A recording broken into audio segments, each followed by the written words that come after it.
सलाम सबको। तो आज मैं आप सब लोगों के ज़रिए लद्दाख के लोगों से चर्चा कुछ प्रशासनिक और राजनीतिक मुद्दों पे करने के लिए आज यहाँ मौजूद हूँ। तो सबसे पहले तो जैसा कि हमने अभी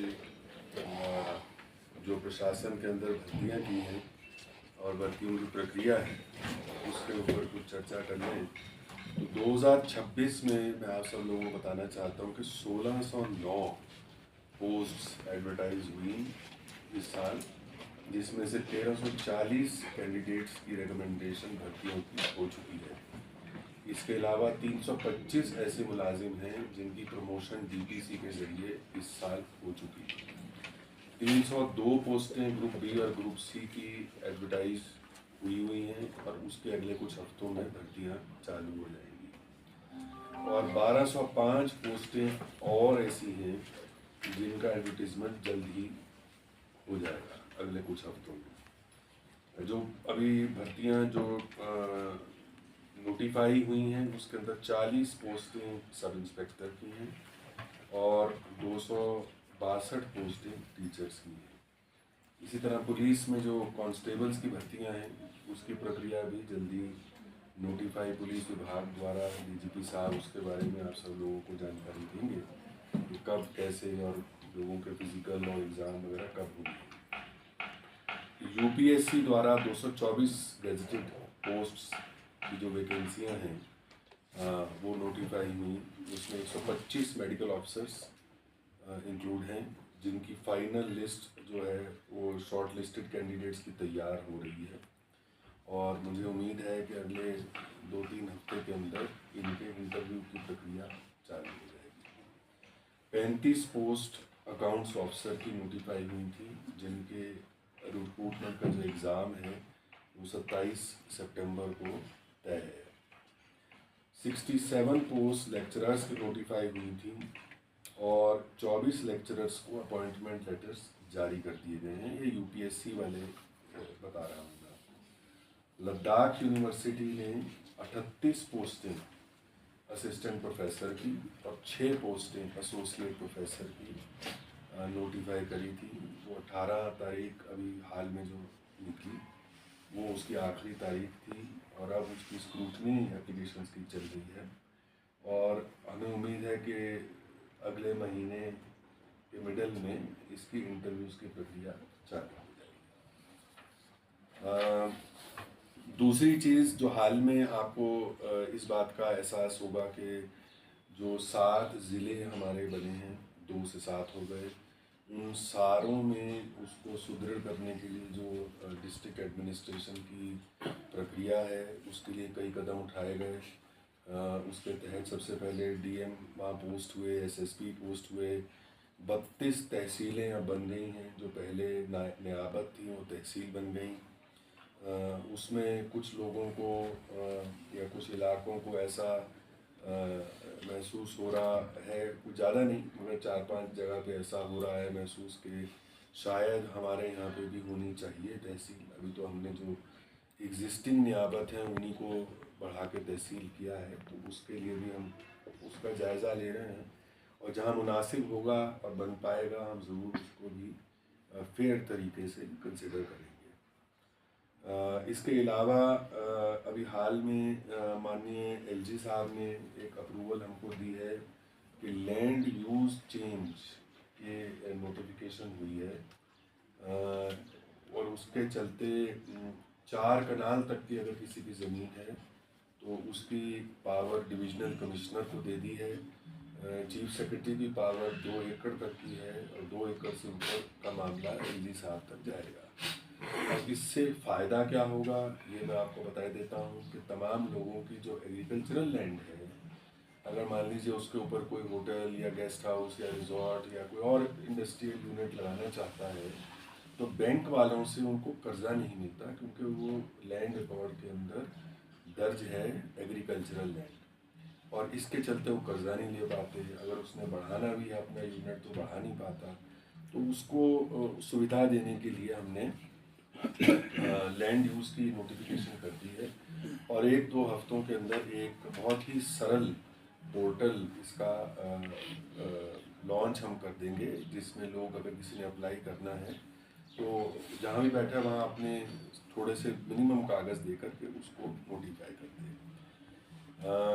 इसके अलावा आपने कल देखा होगा कि स्पोर्ट्स विभाग में माननीय एलजी साहब ने 4% रिजर्वेशन करने का, जो हमारे खिलाड़ी हैं, कई सारे खिलाड़ी अंतर्राष्ट्रीय स्तर पे, राष्ट्रीय स्तर पे अपना जो लोहा है वो दिखाते हैं, तो उनको रिकग्नाइज़ करने के लिए एक रिजर्वेशन की नीति यहाँ लागू करी है। और हाल में एक स्पोर्ट्स पॉलिसी भी बनी, वो नोटिफाई हो गई, जिसके चलते स्कूल लेवल पे, कॉलेज लेवल पे, स्टेट लेवल पे और नेशनल इंटरनेशनल लेवल पे जो अपनी सिद्धि प्राप्त करते हैं उनको अलग अलग कैटेगरी के इनाम देने के लिए एक किया गया। इसकी जो ओरिजिन है वो ये है कि एक हाल में नीति आयोग की जो मीटिंग हुई थी उसमें माननीय प्रधानमंत्री जी ने इस बात को सभी राज्यों को कहा था कि स्पोर्ट्स एक ऐसा क्षेत्र है जिसके अंदर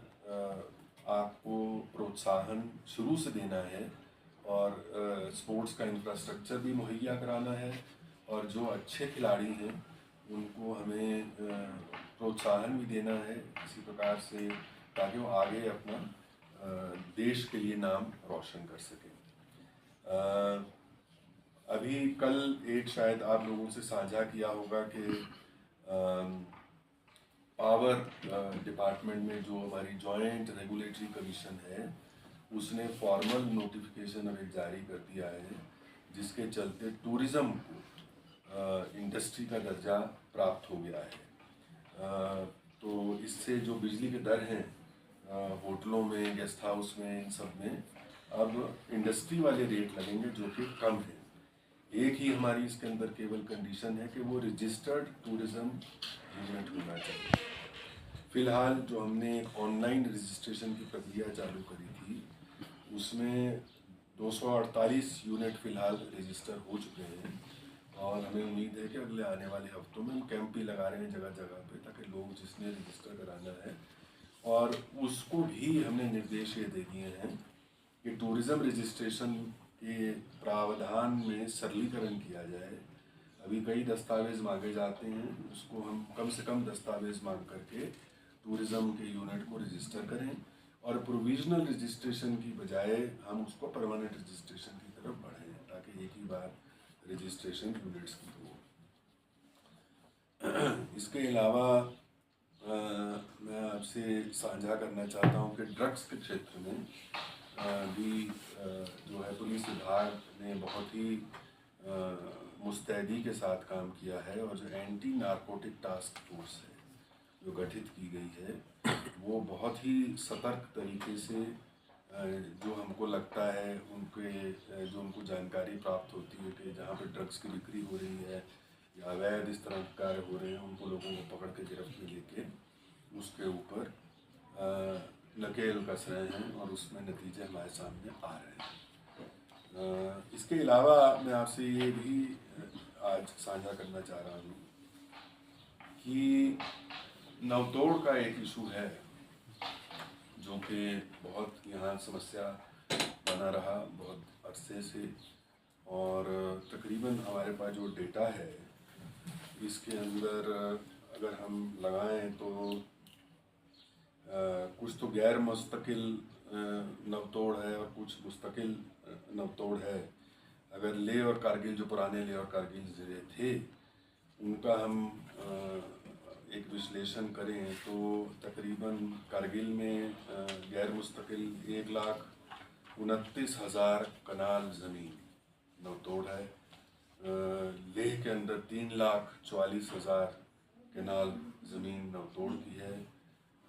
इसी तरह जो मुस्तकिल है उसमें कारगिल में 88,000 कनाल जो है वो नवतोड़ की है, और लेह में 1,00,000 कनाल से ज़्यादा जो है नवतोड़ की मुस्तकिल ज़मीन नवतोड़ में है।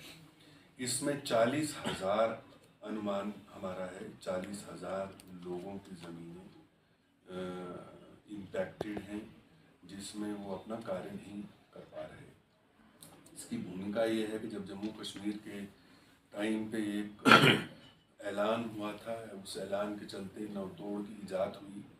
और उसका ओरिजिन ये था कि अगर कोई आदमी नई ज़मीन को तोड़ करके खेती के लिए उसको बनाता है तो उसको एक टेनेंसी राइट मिल जाते हैं। तो वो टेनेंसी राइट, अब सब वक्त बदलता गया, लोगों ने अब नवतोड़ का दूसरे कार्यों में उपयोग शुरू कर दिया। तो किसी ने कोई होटल खोल लिया, किसी ने कोई अपना रिजॉर्ट खोल लिया, और इस तरह से, और प्रशासन की तरफ से उस चीज़ को एक नज़रिए से देखा गया कि शायद ये कानून के उस दायरे के अंदर नहीं आ रहा। तो अब माननीय एलजी साहब से हमारी चर्चा जो हुई और जो बात हुई है, उसके तहत ये फैसला हुआ है कि हम इसकी रेगुलराइजेशन की, जो वन टाइम रेगुलराइजेशन नवतोड़ ज़मीन की है, उसकी एक नीति, रूल्स, हमारे ड्राफ्ट रूल्स तैयार हैं, जिसमें हम एलएचडीसी जो है उसको पावर्स देंगे कि उसको रेगुलराइज एक बार कर दी। इसमें बताना ज़रूरी ये है कि जम्मू कश्मीर का एक लैंड टेनेंसी कानून था जो कि 2020 में ख़त्म हो गया, रिपील हो गया। तो यानी कि आज की डेट में टेनेंसी का कंसेप्ट ही ख़त्म हो गया है। यानी कि जो नवतोड़ टेनेंसी हुआ करती थी वो ख़त्म हो चुका है कॉन्सेप्ट। तो उसको हम जिन जिन को मिली, चाहे वो मुस्तकिल है गैर मुस्तकिल है, उसका एक ड्राफ्ट रूल बहुत जल्द एलजी साहब से अप्रूव करा के पब्लिक डोमेन में डालेंगे। उसमें 15 दिन का टाइम देंगे, लोग अपने कमेंट्स दें, ताकि फाइनल रूल्स उसके हम नोटिफाई कर सकेंगे, एलएचडीसी उसको रेगुलराइज कर सके। अब इसका मतलब क्या हुआ? मतलब ये हुआ कि मान लीजिए मेरे पास ज़मीन है, हो सकता है मैंने बाउंड्री बनाई है, किसी ने हो सकता है कि कोई बना ही लिया हो, वो एलएचडीसी के पास जा कर के एक तो रेगुलराइज कराएगा कि हाँ मेरे को अब उसका टाइटल दे दिया जाए ज़मीन का। तो वो उसकी पहले सर्वे होगी रेवेन्यू विभाग के द्वारा, उसके बाद उसको टाइटल दिया जाएगा। लेकिन टाइटल के बाद अगर मैंने किसी और पर्पस के लिए उसका इस्तेमाल किया है, मान लीजिए जैसे मैंने बताया गेस्ट हाउस होटल कुछ बना लिया, तो लैंड यूज़ भी उसका साथ ही साथ जो एप्लीकेबल चार्ज हैं वो दे करके चेंज करा ले। इसीलिए जो हमने लैंड यूज़ की भी नोटिफिकेशन करी, यानी कि अगर एग्रीकल्चर से नॉन एग्रीकल्चर पर्पस के लिए बदलनी है, पहले फ्रेमवर्क ही नहीं था कि लैंड यूज़ कैसे बदला जाए।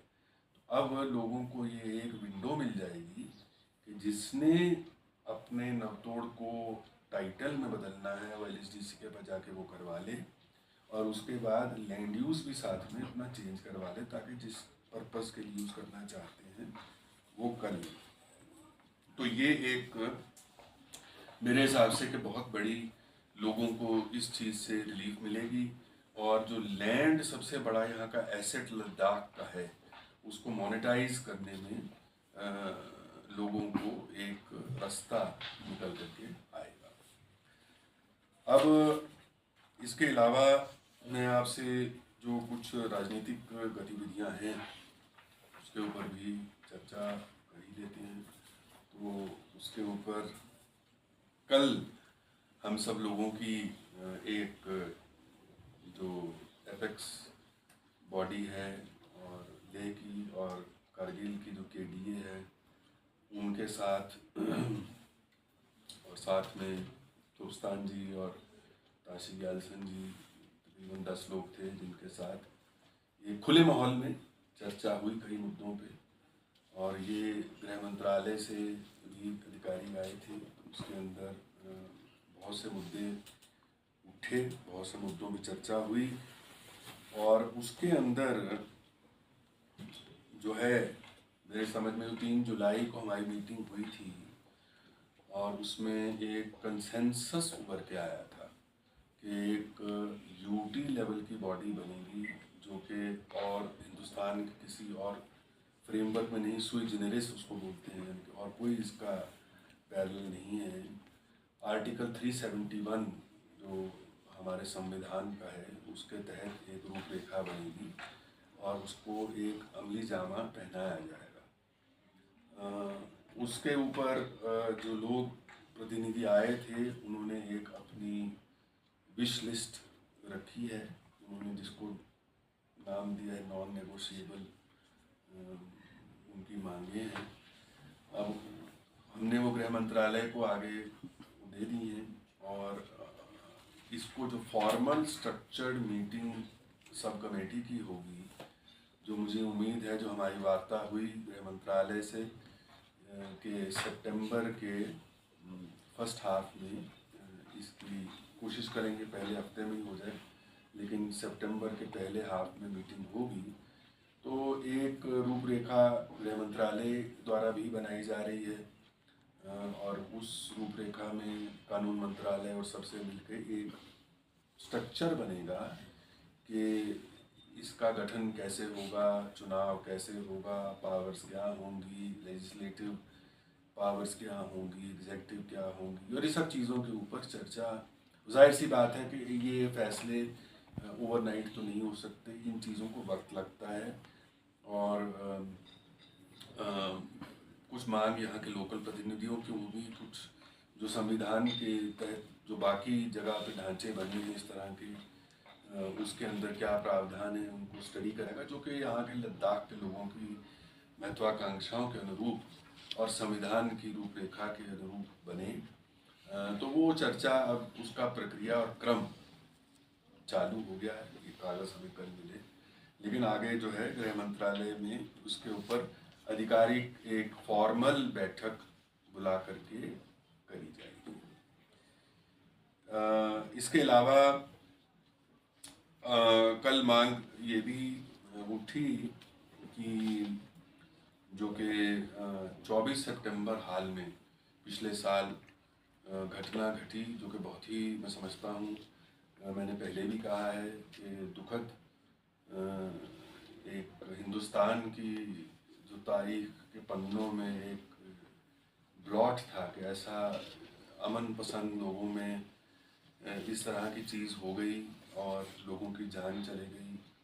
तो वो उसके ऊपर भी चर्चा हुई। मांग ये थी कि तमाम लोग जो लोग अरेस्ट हुए और जिनके खिलाफ पर्चे दर्ज हुए, उन पे केस जो हैं वो वापस लिए जाएं और जो है मुआवजा जो कि फैमिलीज़ जो अफेक्टेड थी उनको दिया जाए। तो उसमें मैं आपसे साझा करना चाहता हूँ कि कुल मिला के जो हैं 87 लोगों के खिलाफ पर्चा हुआ था और उसमें से एक कानूनी प्रक्रिया है, 9 लोग जो हैं वो चार्जशीटेड हैं।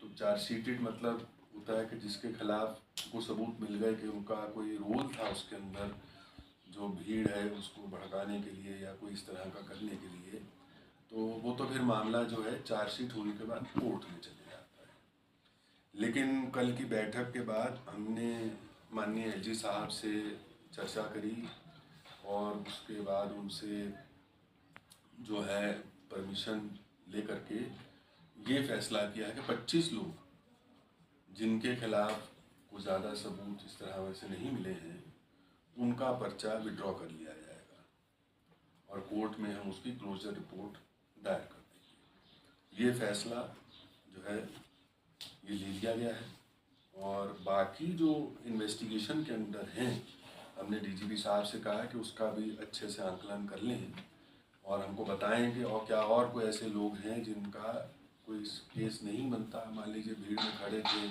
मौजूद थे, लेकिन कोई एक्टिव रोल इस तरह का नहीं था, तो उसके लिए भी हम क्या फैसला कर सकते हैं। इसके अलावा कल ये भी बात हुई कि हालांकि ये टेक्निकली वो लोग कहते हैं कि मतलब सब कमेटी जो है उसकी चर्चा केवल यूटी लेवल बॉडी जो बननी है उसी के मुतालिक होनी चाहिए।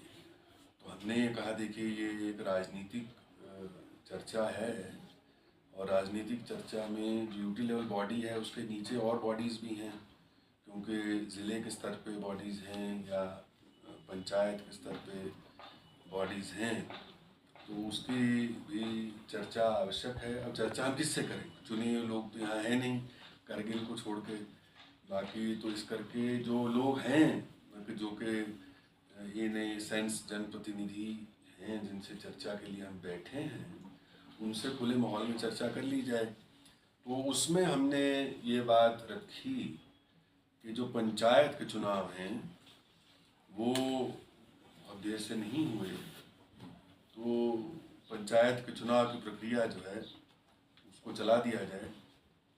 और आज यही मैं आपसे अब साझा करना चाहता हूँ कि पंचायत के चुनाव ये सरकार ने अब ये मन बना लिया है कि इसकी सिफारिश अब हम स्टेट इलेक्शन कमीशन को कर देंगे कि उसकी प्रक्रिया चला दें। उसमें जो भी उनके इलेक्टोरल रोल हैं उसको जो उसमें तरमीम करनी है, सुधार करना है, वो कर लेंगे। उसके बाद ही वो स्टेट इलेक्शन कमीशन उसकी एक फॉर्मल नोटिफिकेशन जारी करती है कि पंचायत के चुनाव जो हैं। तो ये पहला कदम है। और जैसा कि मैंने आप सब लोगों से बात करी थी कि कानून के तहत जो सेक्शन 3 हमारे LHDC एक्ट का है, उसमें लिखा है कि 7 ज़िलों में मतलब उसमें लिखा कि सारे डिस्ट्रिक्ट्स का एक डिस्ट्रिक्ट काउंसिल होगी। सारे डिस्ट्रिक्ट्स में तो अब 7 ज़िले हो गए, तो 7 ज़िले में एक डिस्ट्रिक्ट काउंसिल होगी। और बहुत से मतलब जो मैं आपसे ये जब मैंने पिछली बार ये बात रखी थी आप सब लोगों के माध्यम से, तो तमाम आपने देखा होगा LG साहब भी और मैं भी तमाम जगह जाते हैं, लोगों से मिलते हैं, गांव वालों से चर्चा करते हैं। और एक खुशी की लहर जो है नए ज़िलों में दौड़ी है कि हमारे यहाँ भी चुने हुए प्रतिनिधि आएंगे जिनसे हम अपनी बात रख सकें। तो वो उसका जो प्रक्रिया है वो अगले स्टेज में होगी, क्योंकि कुछ ना कुछ शायद जो एक्ट के अंदर हमको बदलाव लाने पड़ेंगे, पर वो सेकंड स्टेज में उसके ऊपर हम जाएंगे, लेकिन होने तो वो भी है। तो आज मेरे ख्याल में मुझे कहने के लिए इतना ही था। और कोई आपके सवाल हो तो आप पूछ सकते हैं। जी सर, जो आप अभी पंचायत इलेक्शन की बात कर रहे हैं सर, जो हिल काउंसिल का लद्दाख के जो उसको देखिए हिल काउंसिल का इलेक्शन बहुत ही महत्व रहता है, वो अभी 1 साल होने वाला है ले हिल काउंसिल का, तो उसका भी क्या कुछ विचार है? ये मैंने आपसे जो भी बताया कि जो हमारा LHDC का हिल काउंसिल का ये जो एक्ट है उसमें लिखा है कि every district will have a district council. अब चूंकि लेह को तोड़ करके आगे चंगथांग भी बन गया, डिस्ट्रिक्ट शाम भी बन गया, नुब्रा भी बन गया, तो वो चुनाव जो है एक ही साथ सभी के होंगे। तो इसी प्रकार से करगिल में ज़ंस्कार और द्रास बन गया। तो अब हमको वो पूरा प्रक्रिया को एक साथ ही करना होगा, जैसे भी होगा जब भी होगा। तो उस पर अब चर्चा जारी है। सर अभी आपने टूरिस्ट जो यूनिट रजिस्ट्रेशन की बात की है सर, जो उन स्टेक होल्डर का ये मांग है सर, आपको भी रिप्रेजेंटेशन दिया है कि LRC मैंडेटरी किया जाए, क्योंकि हर जगह पर लोकल बिजनेस प्रोटेक्शन होता है। देखिए ये कल भी लोगों ने बात उठाई थी और मैंने बड़ा फ्रैंक तरीके से ये बात को उनसे कहा कि देखिए जो संवैधानिक प्रावधान है या कानूनी प्रावधान है, मैं उससे बाहर तो नहीं जा सकता। जब टूरिज़्म इंडस्ट्री के लोग भी मुझसे मिले थे तो मैंने कहा कि आपकी जो बात है वो मैं समझता हूँ, मुझे एहसास है, लेकिन कानूनी तौर पे LRC की कंडीशन हम इस तरह से डाल दें ये सही नहीं है हमारे लिए, क्योंकि जब तक कानूनी कोई बेस नहीं होगा तो हम उसको कैसे करेंगे। दूसरा सर, जो जुडिशल इंक्वायरी चल रहा है उस पर भी काफ़ी लोगों का मांग है कि यूजुअली 6 महीने में इनका रिपोर्ट आ जाता है, वो भी मेरे ख्याल जल्द ही उसको गवर्नमेंट की तरफ से डिले हुआ, ये उनका कहना है। गवर्नमेंट वो तो जुडिशल इंक्वायरी तो इंडिपेंडेंट इंक्वायरी है, गवर्नमेंट थोड़ी इंक्वायरी कर रही है। लेकिन वो जब उनको लोगों की स्टेटमेंट लेनी होती है, अलग अलग हर किस्म के लोगों को स्टेटमेंट लेकर के फाइनल रिपोर्ट एक बनाते हैं, और मुझे ये बताया गया कि उसका भी जल्द ही जुडिशियल रिपोर्ट मिल जाएगी। सर MC इलेक्शन भी सेम इलेक्शन के साथ होगा कि ये सब देखिए ये सब एक कड़ी का पूरी आर्किटेक्चर का हिस्सा है। पंचायत है, म्यूनिसिपल है, डिस्ट्रिक्ट काउंसिल है, तो जाहिर सी बात है जो हमारी कॉन्स्टिट्यूशनल ऑब्लिगेशन है या कानून के तहत जो ऑब्लिगेशन है उसको हम करेंगे। ये केंद्र सरकार ने क्लियर कर दिया है कि यहाँ पे प्रजातंत्र को, जमहूरियत को सुदृढ़ करने के लिए जो बन पाएगा, ताकि लोगों को ऐसा ना लगे कि हमारे डेमोक्रेटिक एस्पिरेशंस जो हैं वो नहीं फुलफिल हो रहे, उसमें आज पहली कड़ी जो मैंने आपको बता दिया कि पंचायत के चुनाव अब कराए जाएंगे। सर MC पहले तो लेह किले में था, तो अभी नए डिस्ट्रिक्ट में भी एमसी बनेंगे? देखिए वो म्यूनिसिपल काउंसिल शहर जिसको टाउन पॉपुलेशन के हिसाब से होता है उसको डिक्लेयर किया जाता है। तो अभी केवल यहाँ और करगिल जो है वो म्यूनिसिपल एरिया हैं, लेकिन जो ये ज़रूर है कि मेरे को जो नए ज़िले बने हैं उनके हेडक्वार्टर के लोग मुझसे आके उन्होंने बल्कि मांग करी है कि हमारे जो हेडक्वार्टर्स हैं उसमें कहीं अंधाधुंध कंस्ट्रक्शन ना हो, जो कि लोग ऐसा ना हो कि अनप्लान्ड तरीके से कंस्ट्रक्शन चालू कर दें और वहाँ की जो माहौल है चाहे वो पर्यावरण है या अदरवाइज उसमें कोई प्रतिकूल असर आए। तो उसलिए एक हम उनको डेवलपमेंट एरियाज़ की तरह डेवलप करेंगे ताकि रेगुलेटरी फ्रेमवर्क बने जो फ्रैंकली स्पीकिंग लेह के अंदर भी नहीं है। लेह का भी मास्टर प्लान नहीं है, करगिल का भी मास्टर प्लान नहीं है। तो जो शहरीकरण अब इन इलाकों का हो रहा है उस पर तवज्जो देने की ज़रूरत है, क्योंकि वहाँ पे पूरा इंफ्रास्ट्रक्चर चाहे पानी का हो, सीवरेज का हो, बिजली का हो, ये सब उसी प्रकार से आगे चीज़ें बढ़ेंगी। सर कल के मीटिंग में थुप्तन साहब और टैशी साहब के प्रेजेंस को लेके भी कुछ डिस्कशन हुआ, तो उस पर क्या? देखिए मैंने उनसे ये कहा कि ये ठीक है एपेक्स बॉडी और केडीए अपने आप एक चुन करके अपने अपने लोग देते हैं, अपना खुद इलेक्ट करके दे रहे हैं, लेकिन तुर्कस्तान जी एक respected farmer member of parliament हैं, लेक चुने हुए मतलब और बहुत ही मुअज़्ज़ज़ इंसान हैं। और उधर ताशी ग्यालसन जो है अभी हाल में जो आखिरी ले की ऑटोनमस डिस्ट्रिक्ट काउंसिल थी उसके सीईसी हैं। इसी प्रकार एमपी साहब भी कोई उसका हिस्सा तो नहीं है और या सीईसी जो करगिल है वो भी उसका हिस्सा नहीं है। लेकिन चर्चा में क्योंकि राजनीतिक मुद्दों में चर्चा और इनफॉर्मल चर्चा हो रही है, तो इसमें जो लोग हमको लगता है कि जिनकी आवाज़ सुनने की आवश्यकता है उनको जोड़ना ज़रूरी है। सर अभी आपने डिस्ट्रिक्ट काउंसिल की बात किया, सर क्या पहले एलएसडीसी बनने के बाद उसके ऊपर बनेगा? क्योंकि पहले भी जो एपेक्स और केडीए ने काउंसिल कैंथन करेंगे एम्पावर करेंगे उस पर उन्होंने ऑब्जेक्शन उठाया था, वो किस तरह से सेटअप होगा इसके बारे में था? देखिए अल्टीमेटली जो यूटी लेवल बॉडी बनेगी, जैसा कि मैंने कहा, वो संवैधानिक एक अमेंडमेंट के बाद बनेगी। आर्टिकल 371 के तहत उसका ढांचा बनेगा। उसकी जब रूपरेखा के ऊपर चर्चा के बाद एक सहमति बनेगी कि इसकी पावर्स क्या हैं, तो वो पावर्स डिफाइन एक चर्चा के बाद ही होंगी। तो उसमें लेजिस्लेटिव पावर्स की भी बात है। आज की डेट में एलएसडीसी के पास लेजिस्लेटिव पावर तो नहीं है, लेकिन इसके पास लेजिस्लेटिव पावर भी। एग्जीक्यूटिव पावर में कौन सी ऐसी चीज़ है, हो सकता है कोई एक आध चीज़ यही लोग कहें कि भाई हमको फिलहाल जो एलएसडीसी की है वो यूटी लेवल बॉडी के पास होनी चाहिए। ये चर्चा के बाद इश्यूज निकल के आएंगे, लेकिन जैसा कि मैंने कहा यूटी लेवल बॉडी को बनने में वक्त लगेगा, क्योंकि सब कॉन्स्टिट्यूशनल अमेंडमेंट है, कोई ये लीगल अमेंडमेंट भी नहीं है। तो इसको इन चीज़ों को वक्त लगेगा। तब तक ऐसा ना हो कि यहाँ एक डेमोक्रेटिक वैक्यूम बन जाए। इसके लिए हमने ये फैसला किया।